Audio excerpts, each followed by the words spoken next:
자, 제가 기도할게요. saya berdoa. Terima kasih Tuhan, sekarang kita kumpul di Alkitab, di firman Allah untuk mengerti kehendak Allah dan hidup kehendak Allah. Tuhan, kita ingin berpusat Allah. Tetapi kami lemah, jadi kami perlu kekuatan Allah. Kami perlu kekuatan Yesus Kristus. Terima kasih Tuhan. Waktu kami membaca Alkitabnya, tolong menyertai kita. Di dalam nama Yesus kami berdoa. Amin.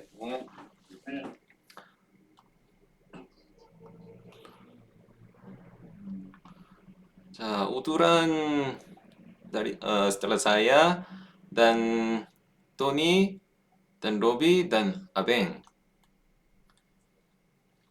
이렇게 할게요.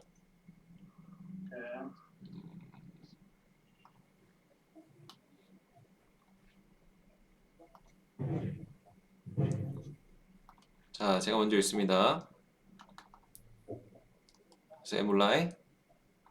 Datanglah orang Zif kepada Saul di Gibea serta berkata, Daud menyembunyikan diri di bukit Hakela di padang belantara. Lalu berkemaslah Saul dan turun ke padang gurun Zif dengan 3.000 orang yang terpilih dari orang Israel untuk mencari Daud di padang gurun Zif. Berkemahlah Saul di bukit Hakila yang di tepi jalan di padang belantara, sedang Daud tinggal di padang gurun. Ketika diketahui Daud bahwa Saul datang mengikuti dia ke padang gurun, disuruhnyalah pengintai-pengintai, maka diketahuilah bahwa Saul benar-benar datang. Berkemaslah Daud, lalu sampai ke tempat Saul berkemah. Waktu Daud melihat tempat Saul berbaring dengan Abner bin Ner, panglima tentaranya. Saul berbaring di tengah-tengah perkemahan, sedang rakyat berkemah sekelilingnya.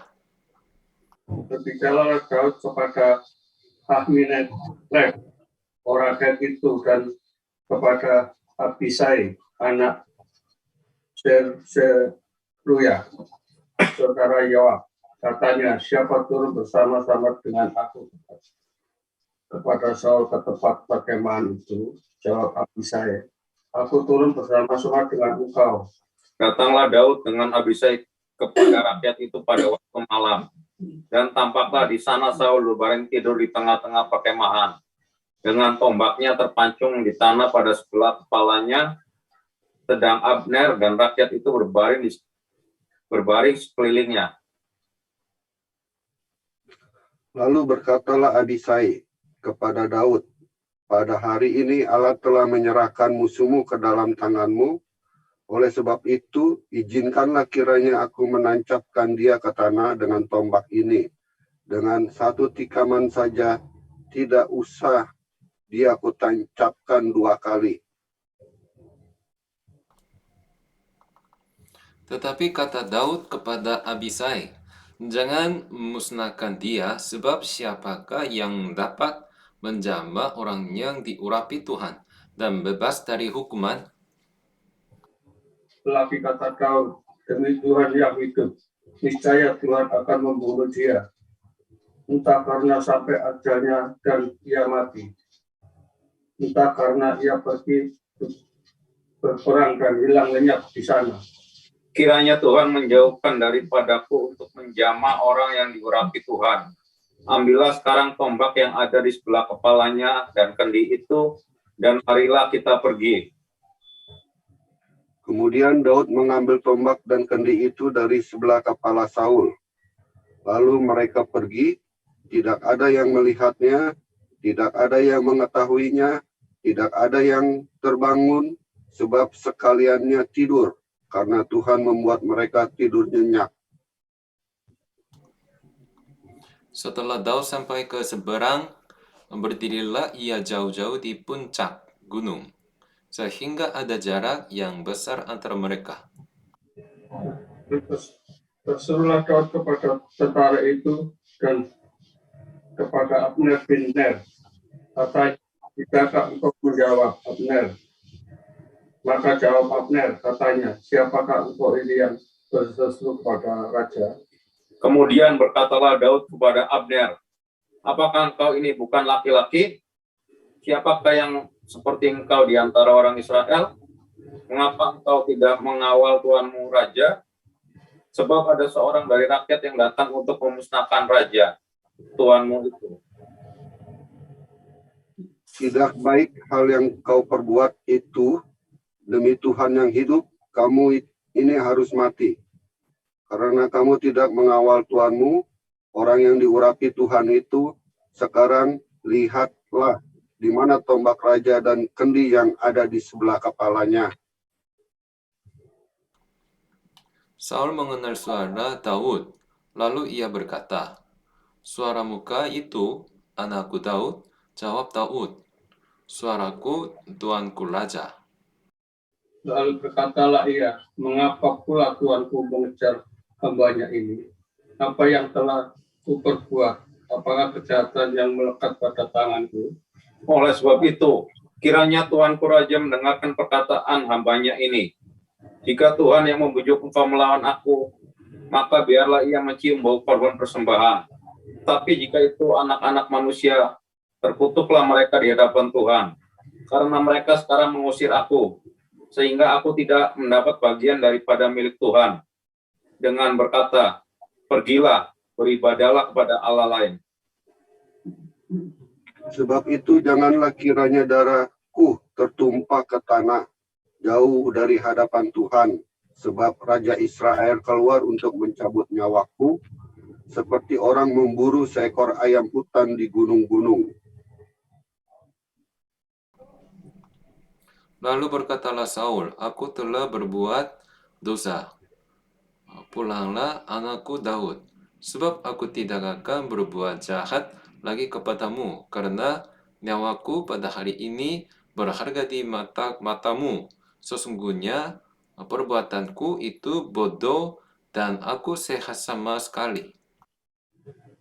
Tapi Daud menjawab, "Inilah tombak itu. Ya tuanku raja, baiklah, salah seorang dari orang-orangmu menyeberang untuk mengambilnya." Tuhan akan membalas kebenaran dan kesetiaan setiap orang, sebab Tuhan menyerahkan engkau pada hari ini ke dalam tanganku. Tapi aku tidak mau menjamah orang yang diurapi Tuhan.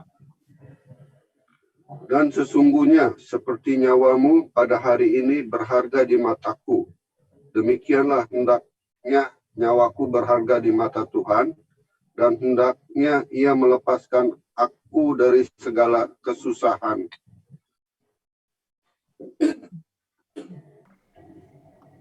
Lalu berkatalah Saul kepada Daud, "Diberkatilah kiranya engkau, anakku Daud. Apa jua pun yang kau perbuat, pastilah engkau sanggup melakukannya."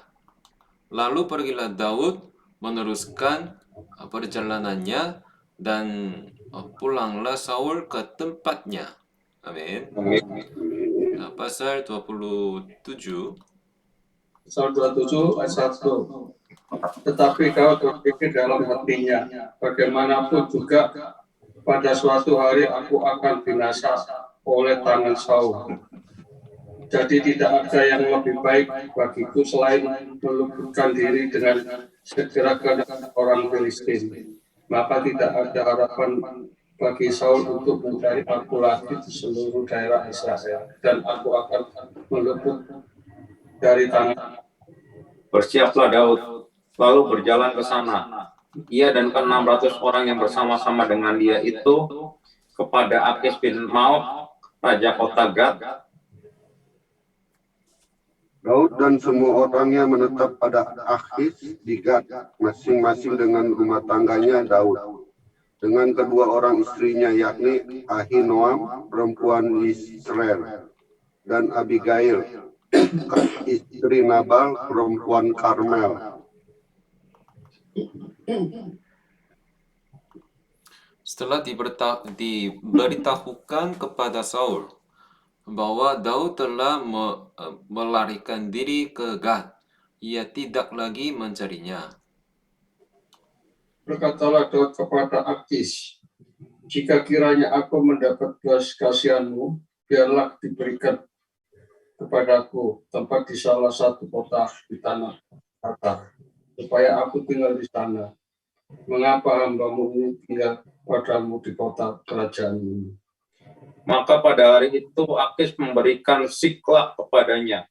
Itulah sebabnya Siklak menjadi kepunyaan raja-raja Yehuda sampai sekarang. Dan lamanya Daud tinggal di daerah orang Filistin adalah 1 tahun 4 bulan. Maka Daud dan orang-orangnya bergerak maju dan menyerbu orang Gesur, orang Girsi, dan orang Amalek. Sebab orang-orang inilah penduduk negeri itu yang membentang dari Telam ke arah Syur sampai tanah Mesir. Apabila Daud memusnahkan negeri itu, seorang pun tidak dibiarkan hidup, baik laki-laki maupun perempuan. Ia merampas kambing, domba, lembu, keledai, unta, dan pakaian. Kemudian pulanglah ia dan kembali kepada Akis. Jika Akis bertanya, di mana kamu menyerbu pada hari ini?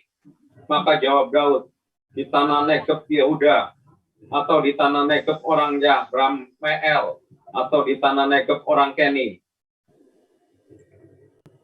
Daud tidak membiarkan hidup seorang pun, baik laki-laki maupun perempuan, untuk dibawa ke Gad, sebab pikirnya, jangan-jangan mereka mengabarkan tentang kami.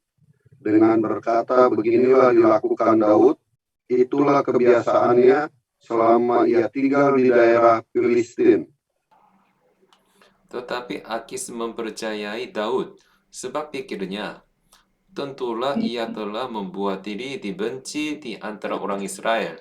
Bangsanya, ia akan menjadi hambaku sampai selamanya. Amin. Pasal 28. Pada waktu itu orang Filistin mengerahkan tentaranya untuk berperang melawan orang Israel. Lalu berkatalah Akis kepada Daud, ketahuilah baik-baik bahwa engkau beserta orang-orangmu harus maju berperang bersama-sama dengan aku dalam tentara. Jawab Daud kepada Akis, baik, engkau akan tahu apa yang dapat diperbuat hambamu ini. Lalu Akis berkata kepada Daud, sebab itu aku mengangkat engkau menjadi pengawalku sendiri sampai selamanya. Adapun Samuel sudah mati, seluruh orang Israel sudah meratapi dia, dan mereka telah menguburkan dia di Rama, di kotanya, dan Saul telah menyingkirkan dari dalam negeri para pemanggil arwah dan roh peramal. Orang Filistin itu berkumpul, lalu bergerak maju, dan berkemah dekat Sunem. Saul mengumpulkan seluruh orang Israel, lalu mereka berkemah di Gilboa. Ketika Saul melihat tentara Filistin itu, maka takutlah ia dan hatinya sangat gemetar. Dan Saul bertanya kepada Tuhan, tetapi Tuhan tidak menjawab dia, baik dengan mimpi, baik dengan urim, baik dengan perantaraan para nabi. Lalu berkatalah Saul kepada para pegawainya, carilah bagiku seorang perempuan yang sanggup memanggil arwah. Maka aku hendak pergi kepadanya dan meminta petunjuk kepadanya. Para pegawainya menjawab dia, di Endor ada seorang perempuan yang sanggup memanggil arwah. Lalu menyamarlah Saul Ia mengenakan pakaian lain dan pergilah ia dengan 2 orang. Ketika mereka pada waktu malam sampai kepada perempuan itu, berkatalah Saul, "Cobalah engkau menenung bagiku dengan perantaraan arwah, dan panggillah supaya muncul kepadaku orang yang akan kusebut kepadamu." Tetapi perempuan itu menjawabnya, tentu engkau mengetahui apa yang diperbuat Saul, bahwa ia telah melenyapkan diri dalam negeri para pemanggil arwah dan roh beramal. Mengapa engkau memasang jerat terhadap nyawaku untuk membunuh aku? Lalu bersumpahlah Saul kepadanya demi Tuhan. Katanya, demi Tuhan yang hidup, tidak akan ada kesalahan tertimpa kepadamu karena perkara ini. Sesudah itu bertanyalah perempuan itu, "Siapakah yang harus kupanggil supaya muncul kepadamu?" Jawabnya, "Panggillah Samuel supaya muncul kepadaku."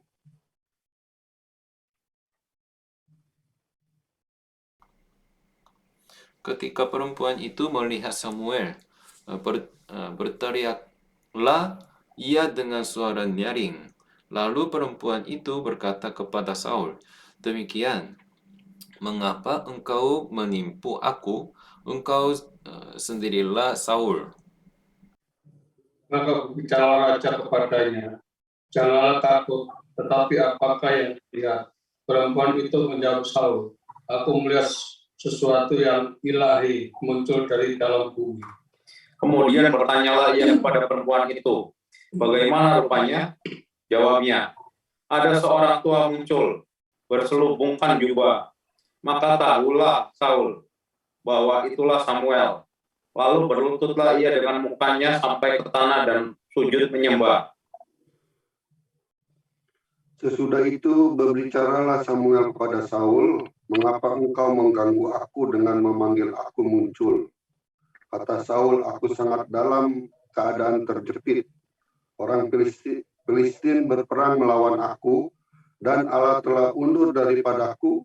Ia tidak menjawab aku lagi, baik dengan perantara nabi maupun dengan mimpi. Sebab itu aku memanggil engkau, supaya engkau memberitahukan kepadaku apa yang harus kuperbuat."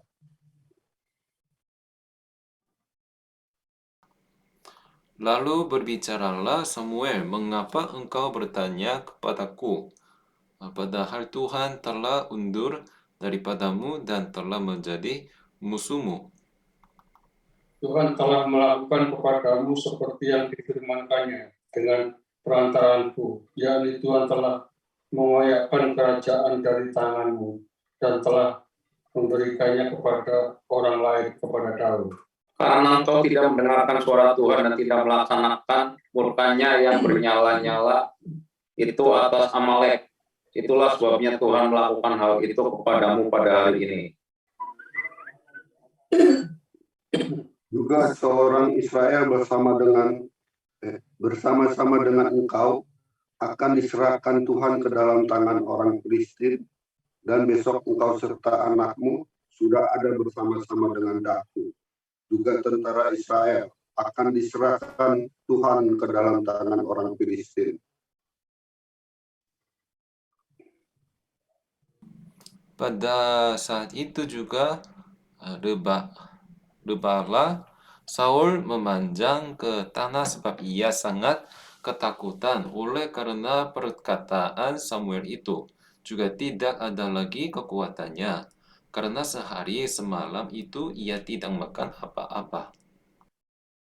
Perempuan itu mendekati Saul lalu melihat bahwa Saul sangat terkejut. Kemudian berkatalah perempuan itu kepadanya, lihat, budakmu ini telah mendengarkan permintaanmu. Aku telah mempertaruhkan nyawaku dan mendengarkan perkataan yang kau katakan kepadaku. Oleh sebab itu, kiranya engkau pun mendengarkan permintaan budakmu ini. Izinkanlah aku menyajikan kepadamu sepotong roti. Makanlah, supaya ada kekuatanmu apabila engkau berjalan pula. Tetapi Saul menolak dan berkata, "Aku tidak mau makan." Tetapi ketika para pegawai serta perempuan itu juga mendesak, maka didengarkannya lah permintaan mereka, lalu bangkitlah ia dari tanah dan duduk di balai-balai. Perempuan itu mempunyai seekor anak lembu tambun di rumahnya. Maka segeralah ia menyembelih itu. Ia mengambil tepung, diremasnya, dan dibakarnya menjadi roti yang tidak beragi. Dihidangkannya lah semuanya itu ke depan Saul dan ke depan para pegawainya. Lalu mereka makan. Kemudian bangkitlah mereka dan pergi pada malam itu juga. Amin. Amin. 1 Samuel pasal 29 ayat 1. Orang Filistin mengumpulkan segala tentara mereka ke Afek, sedang orang Israel berkemah dekat mata air yang di Yisrael. Maka ketika raja-raja kota orang Filistin berjalan lewat dalam pasukan-pasukan 100 dan 1000, dan ketika juga Daud beserta orang-orangnya berjalan lewat di belakangnya bersama-sama dengan Ahis, Berkatalah pada panglima orang Filistin itu, "Apa gunanya orang-orang Ibrani ini?" Jawab Akis kepada para panglima orang Filistin itu, "Bukankah dia itu Daud, hamba Saul, Raja Israel yang sudah 1-2 tahun bersama-sama dengan aku, tanpa kudapati sesuatu pun kesalahan padanya sejak saat ia membelot sampai hari ini?" Tetapi para panglima orang Filistin itu menjadi marah kepadanya. Tetap berkata kepadanya, "Suruhlah orang itu pulang supaya ia kembali ke tempat yang kau tujukan kepadanya, dan janganlah ia pergi berperang bersama-sama dengan kita, supaya jangan ia menjadi lawan kita dalam peperangan. Sebab dengan apakah orang ini dapat menyukakan hati tuannya, kecuali dengan memberi kepala-kepala orang-orang itu." Bukankah dia ini Daud yang dinyanyikan orang secara berbalas-balasan sambil menari-nari? Demikian, Saul mengalahkan beribu-ribu musuh, tetapi Daud berlaksa-laksa. lalu Ahis memanggil Daud dan berkata kepadanya, "Demi Tuhan yang hidup, engkau ini orang jujur, dan aku memandang baik jika engkau keluar masuk bersama-sama dengan aku dalam tentara, sebab aku tidak mendapati sesuatu kejahatan padamu sejak saat engkau datang kepadaku sampai hari ini, tetapi engkau ini tidak disukai oleh raja-raja kota."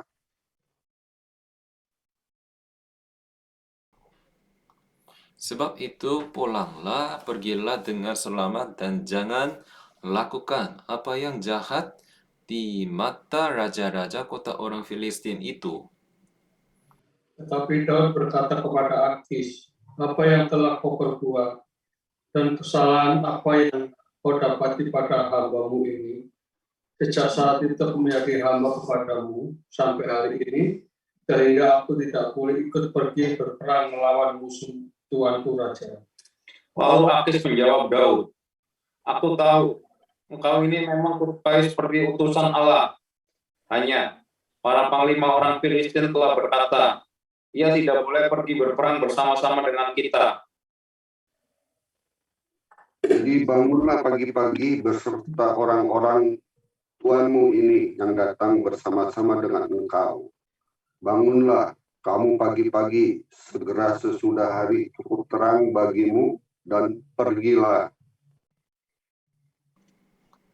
Lalu bangunlah Daud dan orang-orangnya pagi-pagi untuk berjalan pulang ke negeri orang Filistin. Sedang orang Filistin itu bergerak maju ke Israel. Amin. Amin. Pasal 30. Pasal 31.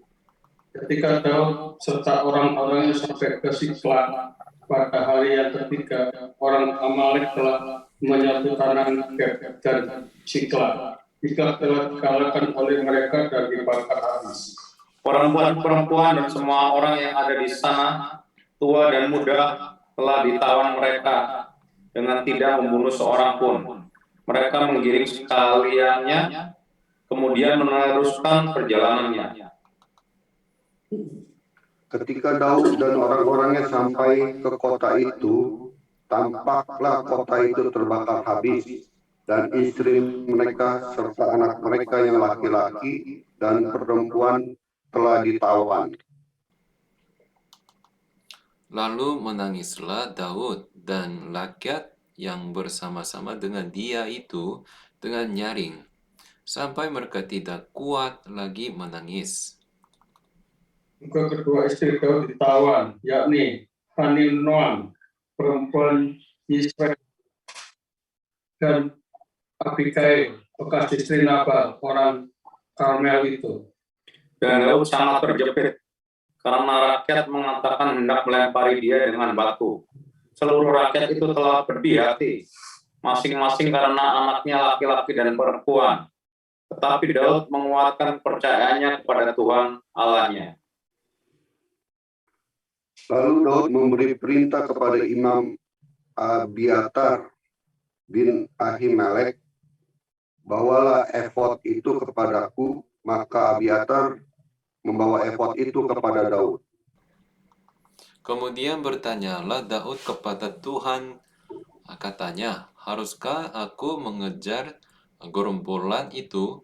Akan dapatkah mereka kususul? Dan ia berfirman kepadanya, kejarlah, sebab sesungguhnya engkau akan dapat menyusul mereka dan melepaskan para tawanan. Lalu pergilah Daud serta ke-600 orang yang bersama-sama dengan dia, dan sampailah mereka ke sungai Besor. Sementara orang-orang yang mau tinggal di belakang berhenti di sana. Maka Daud melanjutkan pengejaran itu beserta 400 orang. 200 orang yang terlalu lelah untuk menyeberangi sungai Besor itu berhenti di sana. Kemudian mereka menemui seorang Mesir di padang, lalu membawanya kepada Daud. Mereka memberi dia roti, lalu makanlah ia. Kemudian mereka memberi dia minum air. Dan memberikan kepadanya sepotong kue ada dan 2 buah kue kismis. Dan setelah dimakannya, ia segar kembali sebab ia tidak makan dan minum selama 3 hari 3 malam. Kemudian bertanyalah Daud kepadanya, budak siapakah engkau dan dari manakah engkau? Jawabnya, aku ini seorang pemuda Mesir, budak kepunyaan seorang Amalek. Tuanku meninggalkan aku karena 3 hari yang lalu aku jatuh sakit. Kami telah menyebut tanah Negeb orang Kreti dan daerah Yehuda dan tanah Negeb Kaleb, dan Siklag telah kami bakar habis. Daud bertanya kepadanya, dapatkah engkau menunjuk jalan kepadaku ke gerombolan itu? Katanya, bersumpahlah kepadaku demi Allah, bahwa engkau tidak akan membunuh aku dan tidak akan menyerahkan aku ke dalam tangan tuanku itu, maka aku akan menunjuk jalan kepadamu ke gerombolan itu. Ia menunjuk jalan kepada Daud ke sana, dan tampaklah orang-orang itu berpencar-pencar di atas seluruh daerah itu, sambil makan, minum, dan mengadakan perayaan karena jarahan yang besar yang telah dirampas mereka dari tanah orang Filistin dan dari tanah Yehuda. Dan pada keesokan harinya Daud menghancurkan mereka dari pagi-pagi buta sampai matahari terbenam. Tidak ada seorang pun dari mereka yang lolos, kecuali 400 orang muda yang melarikan diri dengan menunggang unta. Daud melepaskan semua apa yang dirampas oleh orang Amalek itu. Juga kedua istrinya dapat dilepaskan Daud. Tidak ada yang hilang pada mereka, dari hal yang kecil sampai hal yang besar, sampai anak laki-laki dan anak perempuan, dan dari jarahan sampai segala sesuatu yang telah dirampas mereka, semuanya itu dibawa Daud kembali. Daud mengambil segala kambing domba dan lembu. Semuanya itu digiring mereka di hadapannya, serta berkata, inilah jarahan Daud. Ketika Daud sampai kepada ke-200 orang yang telah terlalu lelah untuk mengikut Daud, yang telah tinggal dekat sungai Besor, maka puluhan orang ini mengusung Daud dan menyongsong rakyat yang bersama-sama dengan dia. Daud mendekati orang-orang itu dan memberi salam kepada mereka. Kemudian mulailah berbicara semua orang jahat dan orang dursila di antara orang-orang yang ikut pergi bersama-sama dengan Daud. Itu katanya, karena mereka tidak ikut pergi bersama-sama dengan kita, janganlah kita berikan kepada mereka apa-apa dari jarahan yang kita selamatkan itu, kecuali kepada masing-masing mereka istrinya dan anak-anaknya. Itu boleh mereka bawa dan biarlah mereka pergi. Tetapi Daud berkata, janganlah kamu, saudara-saudaraku, berbuat demikian dengan apa yang diberikan Tuhan kepada kita, sebab Ia telah melindungi kita dan menyerahkan ke dalam tangan kita gerombolan yang menyerang kita.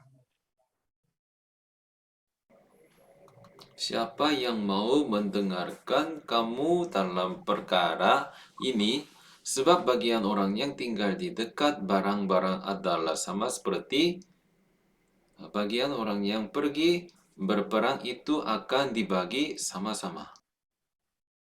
Dan demikianlah halnya sejak hari itu dan seterusnya, hal itu ditentukannya menjadi ketetapan dan peraturan bagi orang Israel sampai sekarang. Ketika Daud sampai ke Siglag, dikirimnyalah sebagian dari jarahan itu kepada para tua-tua di Yehuda, kepada teman-temannya dengan pesan, inilah pemberian padamu dari jarahan yang dirampas dari musuh Tuhan.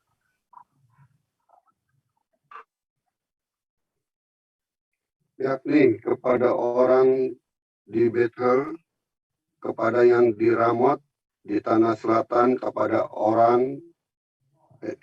yang di Yatir, Kepada yang di Aroer, kepada yang di Shifmot, kepada yang di Estemoa, Kepada yang di Rahal, kepada yang di kota-kota orang Yeremia, kepada yang di kota-kota orang Keni, Kepada yang di Horma, kepada yang di Bor Asan, kepada yang di Atak. kepada yang di Hebron, dan kepada segala tempat di mana Daud dengan orang-orangnya mengembara. Amin. Amin. Pasal 31.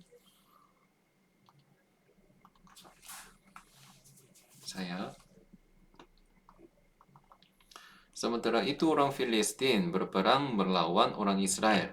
Orang-orang Israel melarikan diri dari hadapan orang Filistin dan banyak yang mati terbunuh di pegunungan Gilboa.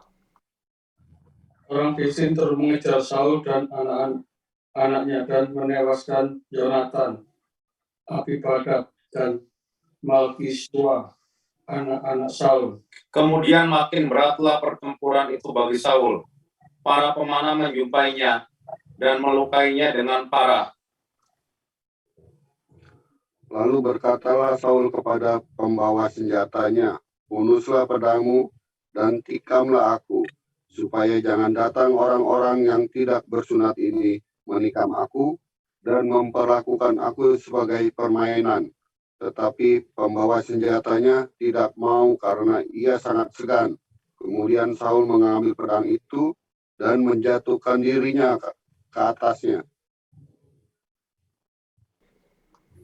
Ketika pembawa senjatanya melihat bahwa Saul telah mati, ia pun menjatuhkan dirinya ke atas pedangnya, lalu mati bersama-sama dengan Saul. Jadi Saul ketika anaknya yang dan pembawa senjatanya dan seluruh tentaranya sama-sama mati pada hari itu juga. Ketika dilihat orang-orang Israel yang di seberang lembah dan yang di seberang sungai Yordan, bahwa tentara Israel telah melarikan diri dan bahwa Saul serta anak-anaknya sudah mati, maka mereka meninggalkan kota-kota mereka lalu melarikan diri juga. Kemudian datanglah orang-orang Filistin dan menetap di sana. Ketika keesokan harinya, orang Filistin datang merampasi orang-orang yang mati terbunuh itu. Didapati mereka, Saul dan ketiga anaknya tergelimpang di pegunungan Gilboa. Mereka memancung kepala Saul, merampas senjata-senjatanya, dan menyuruh orang berkeliling di negeri orang Filistin untuk menyampaikan kabar itu di kuil berhalanya dan kepada rakyat. Kemudian mereka menaruh senjata-senjata Saul di kuil Asitoret dan mayatnya ditakutkan mereka ke tembok kota Bet-Shem. Ketika penduduk Yabes Gilead mendengar tentang apa yang telah dilakukan orang Filistin kepada Saul, Maka bersiaplah segenap orang gagah perkasa. Mereka berjalan terus semalam-malaman, lalu mengambil mayat Saul dan mayat anak-anaknya dari tembok kota Bet-Shean. Kemudian pulanglah mereka ke Yabes dan membakar mayat-mayat itu di sana. Bersama mereka mengambil Mereka mengambil tulang-tulangnya, tulangnya, lalu menguburkannya di bawah pohon tamariska di Yabesh. Sesudah itu berpuasalah mereka 7 hari lamanya. Amin. 자, 이제 ayo kita lihat YouTube video.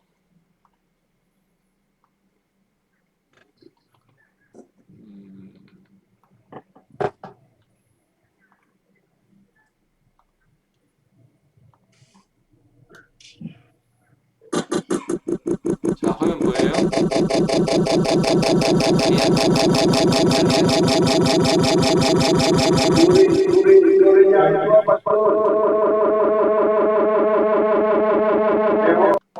소리 보여요? Tidak bagus. masih belum mulai. 자, 할게요. Kitab 1 dan 2 Samuel. Dalam Alkitab modern, 소리 kedua 들려요? kitab ini dipisah karena terlalu panjang. Namun sebenarnya kitab ini ditulis sebagai satu kesatuan kisah. Kita hanya akan membahas kitab 1 Samuel dalam video ini. Jadi setelah bangsa Israel dibebaskan dari perbudakan di Mesir, mereka membuat perjanjian dengan Allah di Gunung Sinai. Dan kemudian sampailah mereka di tanah perjanjian. Di sana bangsa Israel seharusnya tetap setia kepada Allah dan menaati perintah perjanjian itu. Sebelum kitab Samuel, kitab Hakim-Hakim menunjukkan kegagalan total bangsa Israel dalam menaati perintah Allah. Itu adalah masa-masa terjadinya kerusakan moral dan menunjukkan kebutuhan bangsa Israel akan pemimpin yang setia dan bijaksana. Kitab Samuel memberi jawaban atas kebutuhan itu. Kitab Samuel berfokus pada 3 tokoh utama. Nabi Samuel yang menjadi nama dari kitab ini, lalu ada Raja Saul dan Raja Daud. Di era mereka inilah terjadinya transisi di Israel. Dari bangsa yang terdiri atas suku-suku yang dipimpin oleh hakim-hakim, menjadi satu kerajaan yang dipimpin oleh Raja Daud di Yerusalem. Dan kitab Samuel disusun dengan sangat indah, yang mengaitkan kisah dari 3 tokoh ini ke dalam 4 bagian. Samuel, dia adalah pemimpin kunci dan seorang nabi di bagian pertama kitab ini. Tapi kemudian, dia juga memainkan peranan penting di bagian berikutnya, yaitu di kisah Saul. Dan kisah itu dibagi dalam 2 bagian. Saul yang diangkat menjadi raja dan kegagalan-kegagalannya. Bagian kedua adalah tentang kejatuhan Saul dan kematiannya yang tragis. Dan kemudian drama kematian Saul diikuti oleh diangkatnya Daud menjadi raja. Dan kisah tentang Daud ini dibagi dalam 2 bagian. Pertama-tama adalah masa-masa kejayaannya yang kemudian diikuti dengan kegagalan yang tragis. dan perpecahan yang terjadi dalam keluarga kemudian kerajaannya. Kitab ini ditutup dengan sebuah epilog yang merangkum kembali keseluruhan kisah ini. Mari kita selami dan kita lihat bagaimana kitab ini dijabarkan. Bagian pertama diambil dari kekacauan di kitab Hakim-Hakim, dan kita disuguhi kisah yang menyentuh tentang seorang perempuan yang bernama Hana. Dia sangat sedih karena tidak bisa mempunyai anak, dan oleh anugerah Allah, pada akhirnya dia melahirkan seorang putra yang bernama Samuel. Dan dalam sukacita, dia menyanyikan puji-pujian di pasal 2. Dan puji-pujian itu adalah tentang Allah yang merendahkan orang yang tinggi hati dan meninggikan orang yang rendah hati. Dan terlepas dari semua tragedi dan kejahatan manusia, Allah sedang bekerja memenuhi tujuannya dalam sejarah. Dan juga tentang bagaimana suatu hari nanti Allah akan mengangkat seorang raja yang diurapi bagi umat Israel. Nah, puji-pujian Hana diletakkan di bagian awal kitab ini untuk memperkenalkan tema kunci dari keseluruhan kisah yang akan kita lihat. Seperti cerita berikut ini. Samuel bertumbuh dewasa dan menjadi nabi dan pemimpin yang hebat bagi umat Israel. Di waktu yang sama, bangsa Filistin yang adalah musuh bebuyutan bangsa Israel menjadi semakin kuat. Dan dalam sebuah pertempuran yang penting, bangsa Israel menjadi sombong. Alih-alih berdoa dan meminta pertolongan Allah, mereka malah mengeluarkan tabut perjanjian sebagai jimat ajaib yang seketika bisa memberi kemenangan bagi bangsa Israel. Oleh karena pikiran mereka yang angkuh, Allah mengizinkan bangsa Israel kalah dalam pertempuran dan tabut Allah dicuri. Lalu bangsa Filistin mengambil tabut Allah dan meletakkannya di kuil Dagon. Lalu Allah menghajar orang Filistin dan dewa mereka, Dagon, tanpa pasukan dengan mengirim borok-borok kepada orang Filistin, sehingga orang Filistin tidak lagi menginginkan tabut Allah, sehingga mereka mengembalikannya kepada bangsa Israel. Nah, inti dari kisah singkat ini adalah demikian. Allah bukanlah jimat bangsa Israel, dan ia menentang kesombongan di kalangan orang Filistin, tetapi juga di kalangan umatnya sendiri. Jadi Israel harus tetap rendah hati dan taat jika mereka ingin mengalami berkat perjanjian Allah yang mengawali bagian selanjutnya. Umat Israel datang kepada Samuel dan berkata, "Hei, kami menginginkan seorang raja seperti yang dimiliki oleh bangsa-bangsa lain.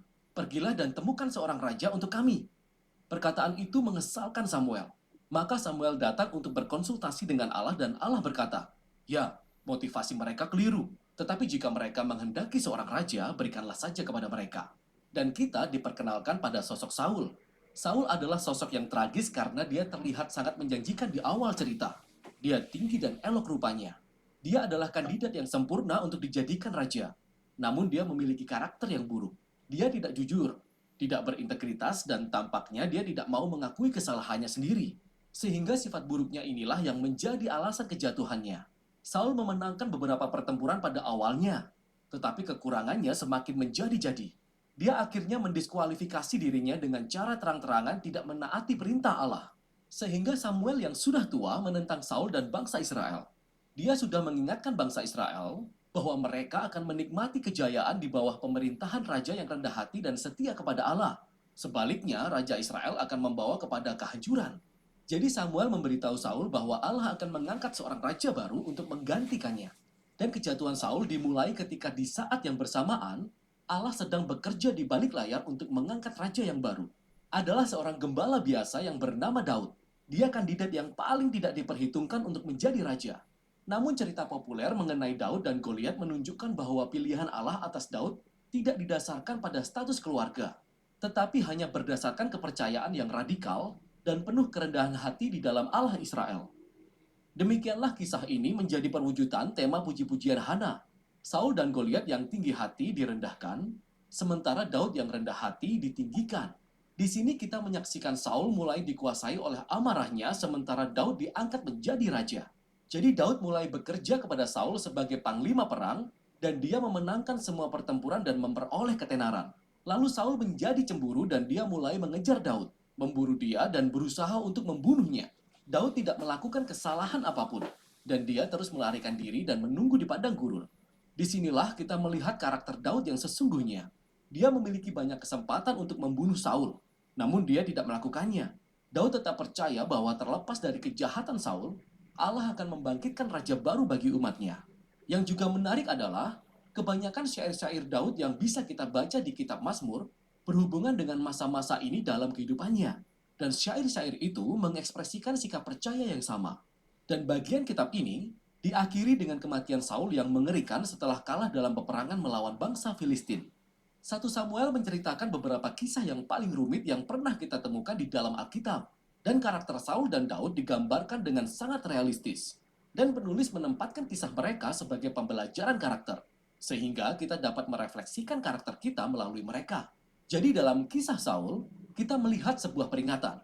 Sangat penting bagi kita untuk merefleksikan sifat buruk kita sendiri dan bagaimana itu bisa membahayakan diri kita dan orang lain. Dan dengan pertolongan Tuhan, kita perlu merendahkan diri kita sendiri dan mengakui sisi buruk kita supaya kisah Saul tidak harus kita alami. Di sisi lain, Daud ditunjukkan sebagai teladan kesabaran dan kepercayaan akan waktu Allah dalam hidup kita. Meskipun dia harus melarikan diri ke padang gurun karena dikejar-kejar oleh Saul. Daud mempunyai alasan untuk berpikir bahwa Allah telah meninggalkannya. Namun bukan itu yang dipikirkan Daud. Jadi kisah Daud menguatkan kita untuk tetap percaya bahwa di balik kejahatan manusia, Allah sedang bekerja untuk memenuhi tujuan-tujuannya, yaitu merendahkan orang yang tinggi hati dan meninggikan orang yang rendah hati. Dan itulah isi kitab 1 Samuel.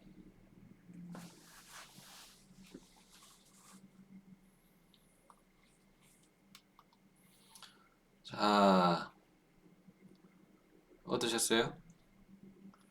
Kitab 2 Samuel. 이거 Simaklah video. bisa lebih mengerti dengan lebih mudah? Iya, pastor. 네. Mengerti.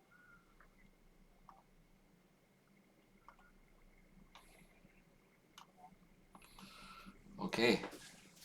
자, 그러면 hari ini sampai sini. hari Minggu ini ada undangan rumah Ibu 집사님 전.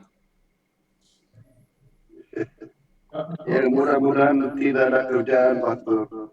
야, 삼겹살 먹어요. 바베큐. 아벤 고기 좋아해요. 수카 다깅. Suka.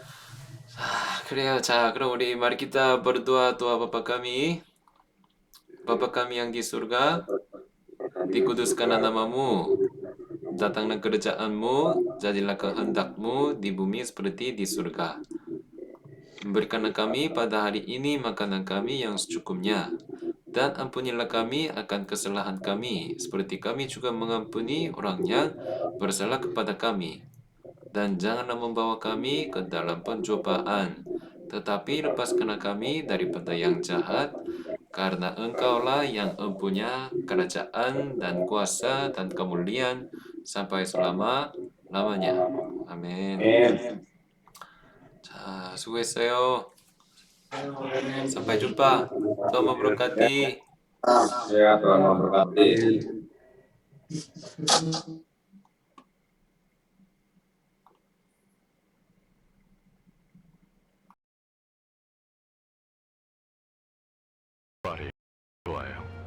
딸의 싫어하는 사람